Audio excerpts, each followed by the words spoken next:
It's the E-commerce Master Plan podcast, here to help you grow your e-commerce business faster and more efficiently by cutting through the hype to bring you inspiration and guidance from the e-commerce sector and beyond. Here's your host, Chloe Thomas. Hello, Masterplan world. Welcome to our latest podcast. It is a pleasure to have so many of you out there listening. I'm Chloe Thomas. I'm the creator of the e-commerce Masterplan. I'm an author, speaker and advisor, and I focus on solving your e-commerce marketing problems.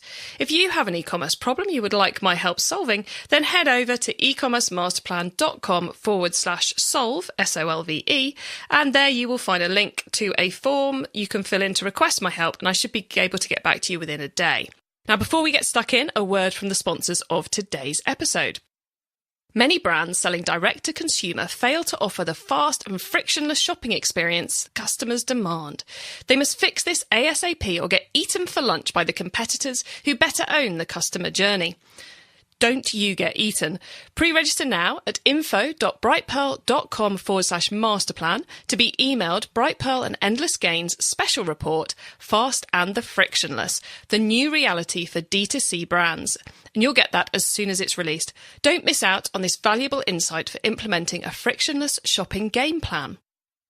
Right, let me introduce you to today's special guest. Steven Sashen is the co-founder and CEO of Xero Shoes.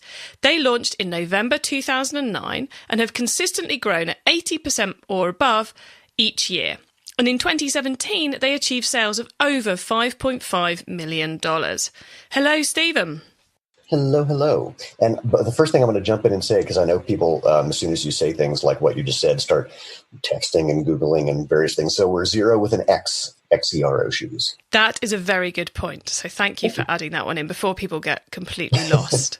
I'm going to interrupt again and say the funny thing is the guy who actually owns Xero Shoes refuses to sell the domain to me, even though he can't sell it to anybody else. So for a long time, I was just running PPC ads on his site because that's all he was doing. And so for 20 cents, I was getting the clicks, even if he wouldn't sell me the domain. Which is probably a lot cheaper than buying the domain. It was way cheaper. Yeah. There's always a way. Exactly. So I've just given our listeners a quick overview of you and your business. But how did you get started off in e-commerce? How did this journey start for you? Oh, wow. I got started in e-commerce back in 1992. And the way that happened was I ended up inventing a piece of software that ended up being the industry standard word processing software for film and television writers. And so I just wanted to try and find ways of getting that out of the universe. And that's when it all began. So this was in the IRC, GeoCities, AOL, CompuServe. I mean, back before there was anything that we think of now as an internet. Boy, this goes way back. Well, so you were selling software online in 92? Yeah, Wow. I think I was trying to sell other things before that. I'm sure that at some point there was a couple of bulletin boards. On the West Coast, there was The Well. In New York, where I was, there was Echo. And again, with AOL and various things, I'm sure I got pitched by one of the first internet marketing something courses, and I'm sure I bought it. I know I bought it, actually. It came on a 3.5-inch floppy and just had a bunch of info on how you could buy ads in newsletters or solo mailings. And I don't know if I was just trying to sell that program or resell that program, or if I had some other product. But definitely, once I invented scriptware, I was looking to find ways of selling that online. So with all that knowledge of the internet and everything, how did you end up founding Xero Shoes? So that was a total accident, which is my favorite kind of thing. 11 years ago, I got back into sprinting after a 30-year break and was getting injured pretty much constantly as a 45-year-old guy getting back into sprinting. And after a couple of years of this, a friend of mine said, why don't you take off your shoes and run barefoot and see if you learn anything from doing that? And what I learned was why I was getting injured. And equally, I learned how to stop getting injured, because doing it wrong hurt, doing it right did not. And I started making sandals based on this 10,000-year-old idea, just a piece of rubber strapped to my foot with some string, basically. And more people kept asking me to make them for them, which I did. And one day, a guy says to me, I have a contractor write a book about barefoot running. If you treated this little sandal-making hobby like a business, I would put you in the book. And so I rush home and I pitch this idea to my wife, and I figure having made 500 websites, she'll be all excited about my new idea. And she tells me it is a horrible idea and tells me, do not do this. It's a waste of time. It won't make any money. I said, yeah, you're probably right. And so my wife, Lena, goes to bed around 9, and by 10, I had a website built. And she sort of growled at me the next morning, and I said to her, look, it'll be a good case study. We were actually starting an SEO business at the time. I said, the people that are ranking, I can own, they're there by accident. I can own this in a couple of months. And so I did. Within a few months, what we thought was going to be just like a car payment maybe turned into a full-time job. And that's how it all began, really just out of happenstance. That's kind of crazy, but kind of cool at the same time. Well, I agree. It's completely crazy. And I love the fact that it was not planned. Now, the one thing that it was I knew that I was at least catering to an audience that was interested in what we were going to be doing. And I knew that I just knew the landscape, what was going on in the internet marketing space regarding what we were doing. And so it was, the list of coincidences and lucky fate-related whatever things that go into how this whole business has started and grown is absolutely absurd. Well, before we get into some of those lucky and surprising moments, let's just make sure people understand about where you are right now. So you're still in the US, aren't you? And are you selling just in the US, or are you selling globally? We're selling globally, and we have since day one. So about 25% of our business is international, our online business. We also do sell retail. So we're in about 150, 160 stores around the world. We have a few international distributors, more coming on in the not too distant future. So we're all over the place. Very cool. And just explain a bit about how the product is today. You said it started off with the sandals with the string and the rubber, but it's evolved a bit since then, hasn't it? For the first couple of years, for maybe 3.5 years, we were a do-it-yourself sandal making kit. So again, we were basically just selling a piece of rubber, some string, and instructions on how to make a 10,000-year-old sandal that you could run, walk, hike, and do pretty much anything you could imagine in. These were inspired in part by the sandals worn by the Tarahumara Indians in Mexico, who were featured in the book Born to Run, who make their sandals out of scraps of used tire and some leather. But if you look around, 5,000, 10,000 years ago, you see a lot of designs similar to what we were doing. And we thought that's what we were going to do. We thought we were going to just do kits and then custom-made versions of that. But what's happened is our customers kept telling us where to go next. So the first thing we were hearing is, hey, we love this idea, but we're not going to make our own. And then it was, hey, I love this idea. So from there, we made a ready-to-wear version of our do-it-yourself kit, basically. And then people would say, hey, that's cool, but that design has a string between your toes. And even though you say it doesn't hurt like a flip-flop, because it's not like a flip-flop, I don't want anything between my toes. And so we said, okay, that's cool. And we developed what's referred to as sport sandal style. So it's if you think like Chaco, Teva, Keen. So the webbing, there's webbing, not a rope, and it goes over your foot, not between your toes. And then people would say, hey, that's cool, but we have to go to work and we need shoes. And so we developed closed-toed shoes. And people would say, hey, I need this kind of shoe, and then that kind of shoe, and then this kind of boot, and that kind of boot. And so now we have, I think, 14 different styles of sandals and shoes that you can wear, again, for everything you can imagine, from taking a stroll on the beach to hiking up a mountain to running across Madagascar. So the product development has been entirely driven by what the customer wanted. There are a few things that we've done because we thought they'd be cool and we wanted to do it. And there's some things that we're planning on through the future that are little skunk work projects that are totally coming out of my brain or our developer's brain. But it's predominantly driven by customer demand. I mean, there are a few things customers are demanding that are physically impossible. And that's one of the problems is once you open up people's mind to new ideas, they go, ooh, well, you did that. Now do this. And they don't typically understand how the laws of physics work. And you mentioned skunk works projects there, I think was the phrase you used. What does that mean?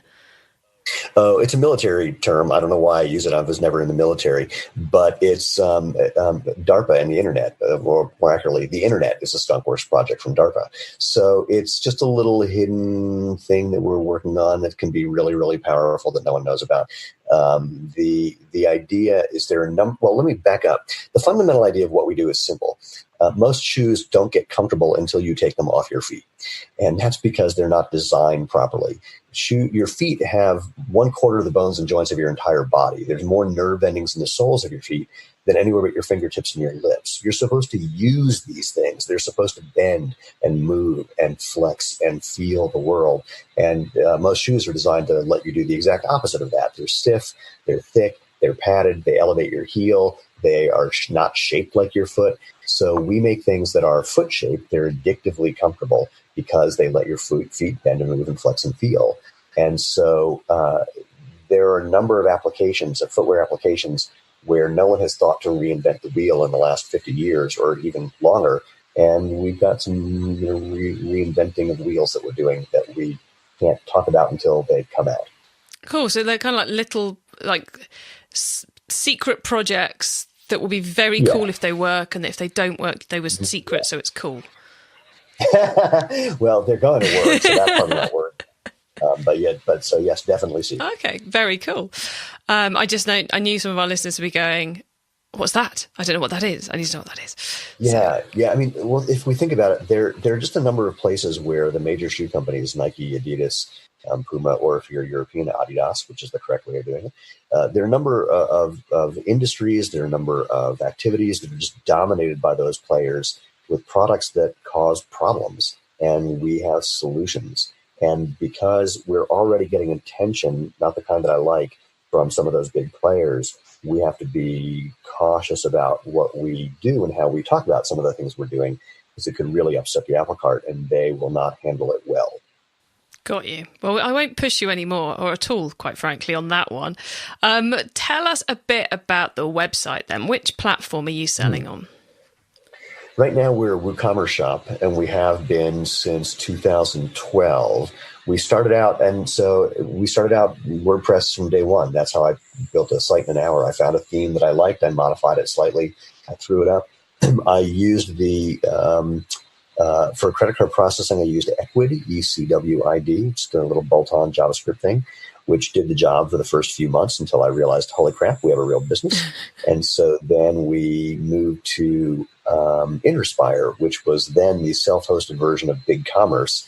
And then at some point, BigCommerce realized they were making more money on the SaaS version of BigCommerce than they were dealing with Interspire and all the problems of having an open source application and dealing with people like me who are rewriting the code like there's no tomorrow.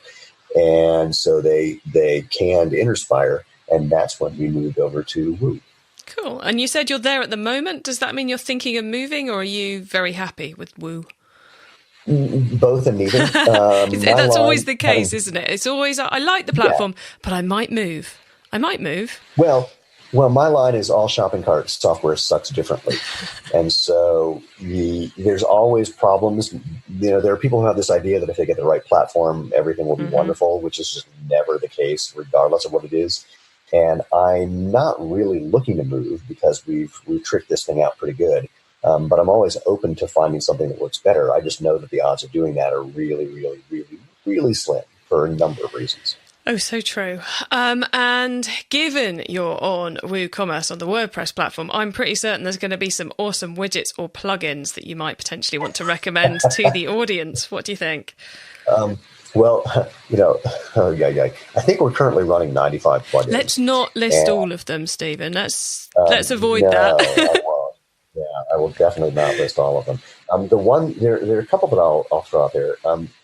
I'll do a few generically because I literally don't even remember which we're using for some of these. So the biggest thing, if you're going to be using WordPress and WooCommerce, is getting all your caching settings correctly. WordPress was not really designed to be an e-commerce platform. So the fact that Woo is running on top of it is somewhat of a miracle. And they know this. They know there are some database structural problems that slow things down. So you definitely want to get things cached so that every page up until the point that someone clicks add to cart is just straight HTML that's being delivered. That's thing number one. Thing number two, there's a bunch of stuff on the back end that needs to be sped up, and that's tricky. There's an application called Algolia, Algolia, for search, both for searching orders. There's actually a front-end component too, but it's for searching orders or for just doing site search as well. And we use Algolia for that to really speed things up. And to give you an example, we have, I think, about 5.5 million rows in one particular table in WordPress. And when we have to search that for an order, if we're not using anything to speed things up, it takes 75 seconds. When we use tools like Algolia, it takes 4 or 5. So big difference when you're dealing with customer service, for example. Yeah, huge difference. Another thing that we use for handling user-generated content and reviews is one of my favorite plugins. It's called Stamped, Stamped.io. And so it's a review engine and user-generated content engine. It's what we use for putting reviews as widgets in various pages. It's what we use for curating content from Instagram. And it's sort of like Yotpo. Many people use Yotpo or what's some of the other Bizarre Voice? I'm trying to think of who hits me up on a regular basis. FIFO.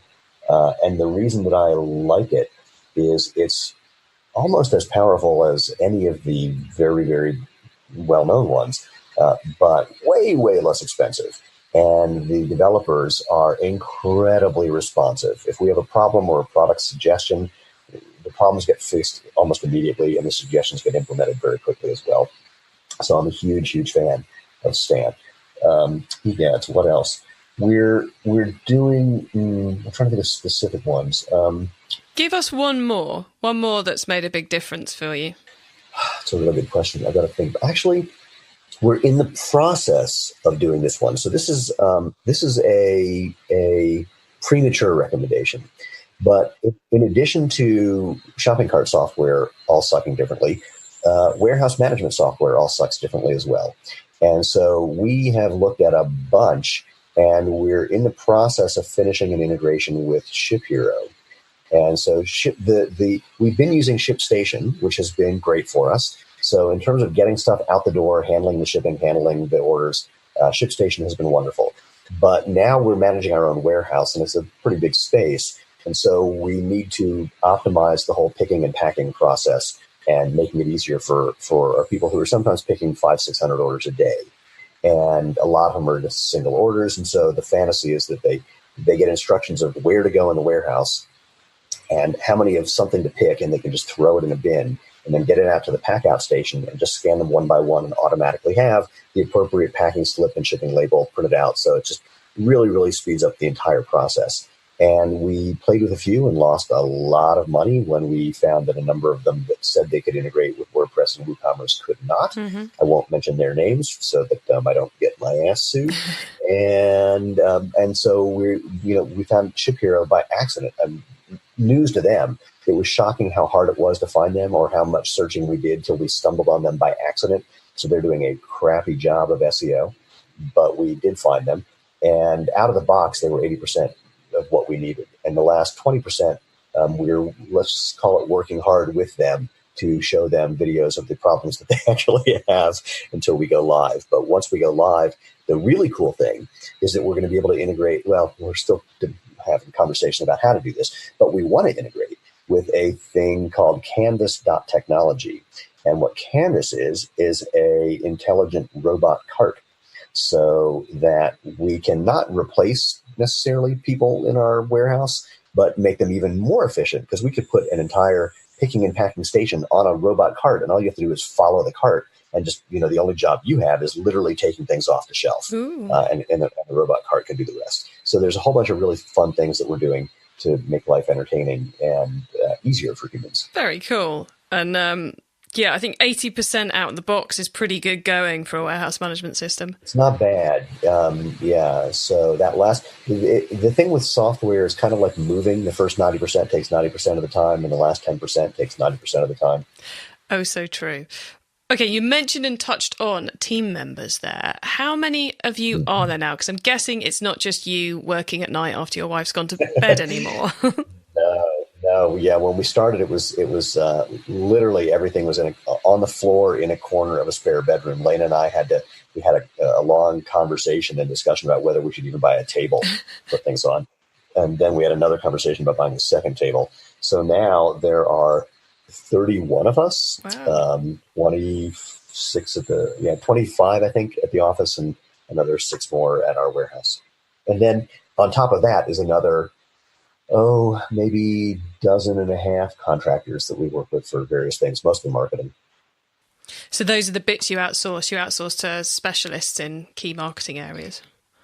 Yeah, people have said to me, "Why don't you just bring someone in-house to handle all the marketing things that typically I've done when I was a smaller company?" And the answer is anyone smart enough to do everything that I want them to do is smart enough to immediately leave and start a small agency. So instead, I've found my friends who are really smart who have small agencies, and I'm working with them. Gives you a lot more flexibility when it's not someone in-house as well, doesn't it? It does. It's certainly more flexible. The one thing that it also is, though, on the flip side, is it's not as organic. I mean, when I get pitched by agencies who say it's all in house, I can appreciate the value of having everything in house, because to have everyone in the same building or even arguably the same room, kind of yelling across at each other, going, "Hey, look at this thing that I just made," is really great. But the thing with agencies, I say to them, "Look, there's 9 different things that you say you can do.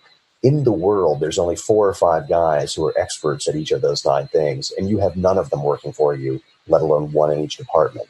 So my preference is to get the really smart people and then make sure I can, I don't know what the right word is, corral them so that they're talking with each other as much as possible. In fact, I'm flying them all into our office next week. It'll be the first time they're all meeting each other physically, just so they can really know who everybody is and get more comfortable thinking about how they can work together so that they start working together even more tightly than they currently do. Oh, nice. And it's nice to hear someone actually doing that, because you hear a lot of people saying it's a good idea, but far fewer seem to actually manage to get everybody in the same room at the same time. So I imagine that's going to massively pay off for you. Yeah, I think it is too. And let's be clear, I wasn't able to do this until recently because it's not an inexpensive proposition. I mean, look, I'm already paying them a lot of money, but on top of that, and I'm paying for them to fly in on top of the money that I'm paying them.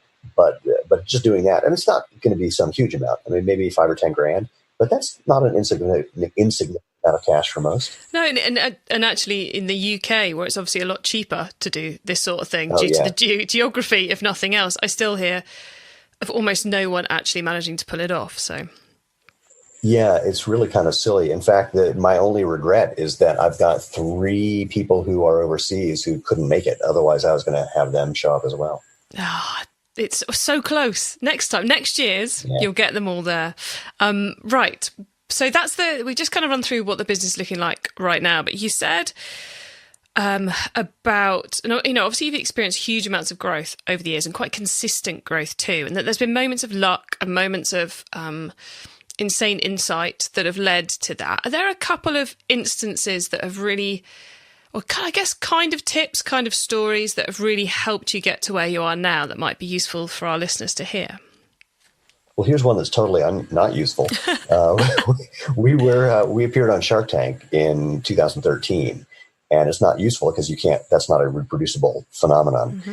But that made a really big difference for us. In fact, it skewed our year-over-year growth because we got a big bump from Shark Tank that then the next year we were actually down a little bit from the previous year. But if we pull out the Shark Tank effect, we were still up. So, but that was a big help and continues to be a big help. It's really the gift that keeps on giving because it generates a lot of awareness. So that was thing one. Another thing that's totally unreproducible is that around the time that we were taping Shark Tank, we met a guy socially who had been a footwear designer for the last 35 years. And in fact, I'd been sitting on his phone number. A friend of mine met him when the two of them were each walking their respective dogs. They don't normally do that. Their wives normally did. So the dogs knew each other. So the guy started talking and our friend said, "Hey, what are you doing?" This guy says, "I just retired from Crocs." And our friend said, "Oh, you should meet my friend Steven and Lena." And Dennis said, "Here's my phone number." And I sat on this guy named Dennis Driscoll. I sat on his phone number for a few months thinking, why would a guy who was the chief designer for Crocs and 20 other companies before that want to talk to me? And eventually I called him and we got together and I said, someday I'd love to be able to work with someone like you, who's getting started and just getting his feet wet, but really knows what he's doing. And Dennis said, "Well, what about me?" I said, "I don't think we can afford you." And he goes, "I'm retired." I went, "And you're hired." So that was a huge, huge boon and tremendously, fortuitous. So that was a biggie. And then other than that, I'm trying to think of just generic business things. The rest of it is really, it's just every day, take a step, take a step, take a step, and they all kind of add up. There's not some one single thing that kicked things on. Although I will tell you one other is getting onto Amazon. And that sounds silly because most people they don't have any problem. But the footwear category was closed for years. And I'm not even sure how easy it is to get in now. But one day, and I had tried for a couple of years to get into that category. I couldn't even advertise in that category. They weren't allowing advertisements. So I one day got a phone call, this I think on October 2013, where they said, hey, you're showing up in the autocomplete, so you should be here. And that was a big deal because Amazon, I can't remember what it did for us last year, but it's about 25 to 30% of our online sales. So it's a big deal. The margins aren't nearly as good as what we sell direct, but the things that you can do to ramp things up, the control that you have, and of course the size of that audience is, you can't argue with that. So that's been a huge help. And I guess especially because you're in an industry that people are still only just discovering. Yeah. The type of shoes you're doing, it's still a discovery for people. So to be on those larger platforms where people go, oh my God, barefoot shoes, never heard of that. And then they get converted is got to be a good long-term plan as well. Yeah, although we've moved way beyond the idea of barefoot. And barefoot's a really interesting phrase. At this time in Europe and Eastern Europe in particular, it is a wonderful phrase. People love it. They get the idea. They're into it. In America, for a number of reasons, the word barefoot has become tainted, and even the word minimalist has become tainted. But frankly, all we're selling really is super comfortable shoes that let your feet move naturally, that feel really good. And then everything else is why they feel good is because they let your feet move as if they're barefoot. It's because they let you bend and flex and move and feel. So that's the way we tell the stories. If you're looking for comfortable shoes, this is them and here's why. And yeah, footwear, I think the last I heard from the NPD group, which is an industry analyst group, they said, I think somewhere in the mid 20% is how much footwear is being sold online. And they're predicting within the next 5 years, it's going to grow to 50%. So we're really trying to make sure that we're at the forefront of that as the extent that we can as a smaller company. And we are, because there's certain searches that you do where I'm beating out multi-billion-dollar companies. And that's because, again, we're doing things that they don't know to do. Look, quick tangent. The number of times where I've met people who are the director of digital marketing for billion-dollar companies, where I have conversations literally like this one. So what do you guys do for SEO? Well, we run a bunch of Facebook ads. Well, I'm sorry, no, I said SEO. Facebook ads. I go, oh, wow. Yeah. So people at the top of those companies who know nothing, so they hire people who also know nothing. And good. Yeah, bring it on. Yeah, so there's hire more of them. There's definitely a big wave to be ridden in the next couple of years as more and more people start buying their footwear online. Well, and footwear is never going to be something that's exclusively online, because people do like to try things on. And even if you offer free returns, free exchanges, which, by the way, I don't know one footwear company that's able to do that without losing money.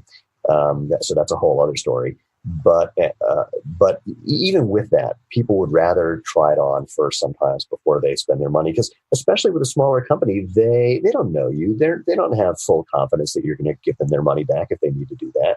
So that's why we've got a bricks and clicks play, is that we're playing with that. And frankly, if you look at a lot of those original digitally native, vertically integrated companies, they are moving into retail as well, and in various ways. I met. I shouldn't talk out of school. So let's just say I met the founder and CEO of one of those original, very big deal digitally native companies, who said to me, we didn't start making money until we got put in 160 stores in this one particular chain around the country. And as far as I can tell, up till the time they sold for a large amount of money, they had never had a profitable year. And we can't afford to do that. We're a bootstrap company. If we don't make money this year, we lose money next year.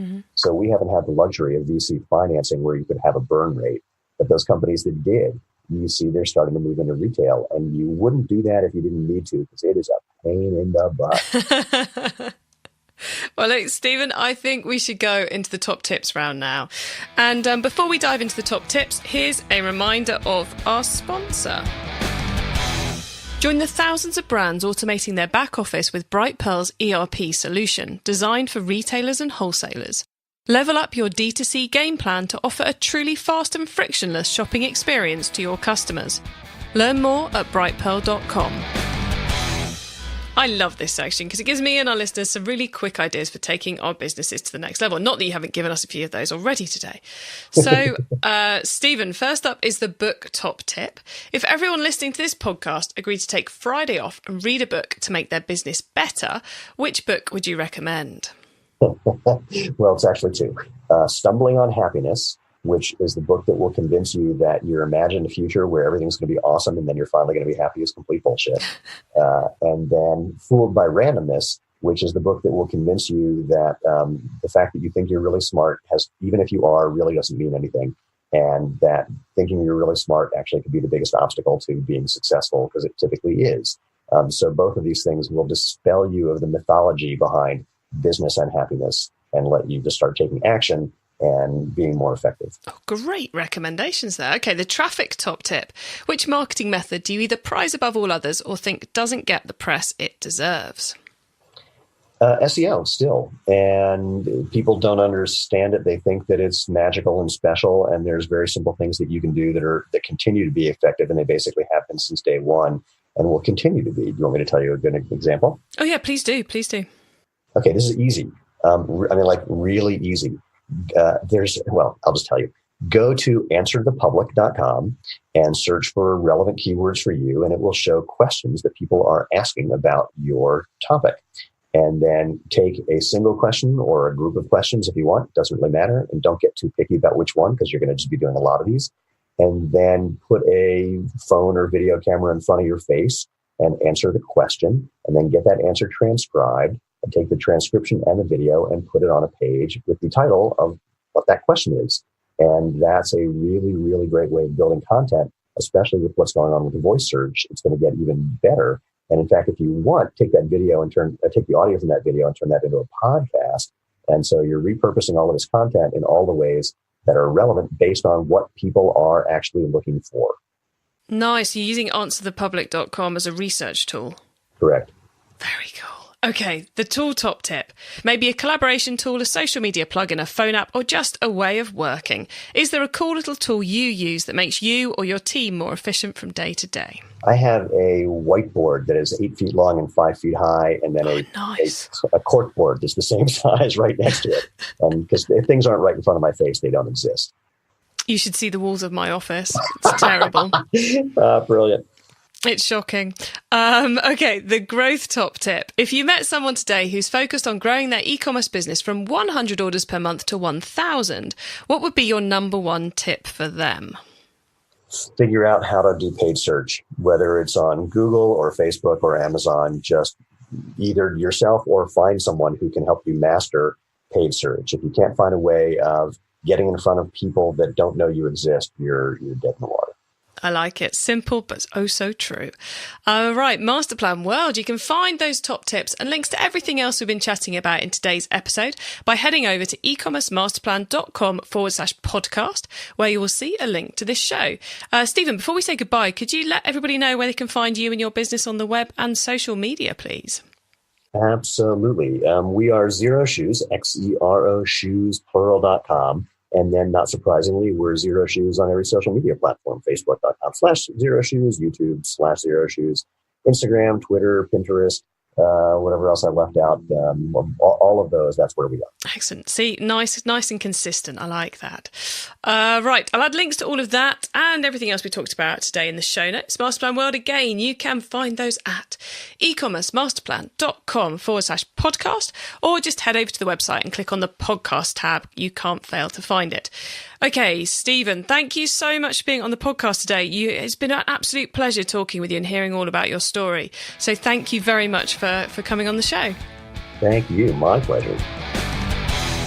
What a fascinating business story there. What I like is Stephen's clear and definite passion for his business and for the product that he's putting out there and the quality of that product and the good things it's doing for their customers. But also the fact, he'd spent a good 10 or so years working on internet projects of various kinds before he launched his business. He'd done the hard graft, the learning in the route to when he set this up. And then what he's done ever since, because, you could argue that he's kind of riding a wave, as I mentioned towards the end of the interview. He's riding a wave of, people moving to buy their shoes online, and there was kind of like the barefoot trend and all this kind of stuff. He's been riding that. But I say, just like if you've ever tried to ride a wave on a surfboard, it's not the easiest thing in the world to do. You can very quickly and easily fall off.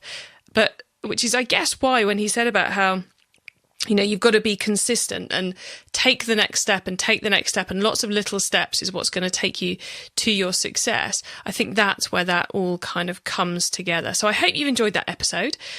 Do let me know what you think in our Facebook group. It's via ecommercemasterplan.com/Facebook if you want to come and join us in there. And please do spread the word about the podcast. The more people we have listening, the better, because the more people we're helping to build better e-commerce businesses. And if you can't think of anyone to tell, then why not go onto iTunes and do a review, because that helps us out algorithmically. And with that, have a great week, all of you, and keep optimizing.